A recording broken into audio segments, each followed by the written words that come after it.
On October 12, 1940, President Franklin Delano Roosevelt dedicated the Poindexter Village development, the city's first affordable public housing project. It would become acknowledged as one of the nation's earliest subsidized complexes. It was named after James Preston Poindexter, an abolitionist and local Baptist minister.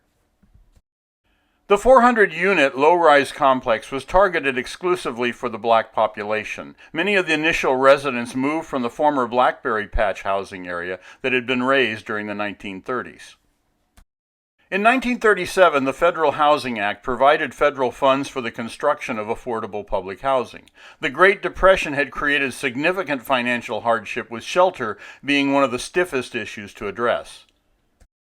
The legislation was explicit in delegating that public housing units must reflect the racial composition of their neighborhoods. Within Columbus, a disproportional were built in the white neighborhoods. Only a fraction of the funding was allocated to designated housing for blacks. The residents of Poindexter Village were socioeconomically diverse, spanning the middle class through lower income demographics. Many of the residents, despite their income, had been barred by racial restriction prohibiting them from buying higher-priced homes or renting in more affluent neighborhoods. The early residents of Poindexter Village included doctors, lawyers, professionals, chauffeurs, merchants, and factory workers. As the civil rights movement evolved, Poindexter Village began a steady deterioration. Other alternative developments emerged. The exodus of more prosperous residents created a vacuum filled by financially vulnerable residents.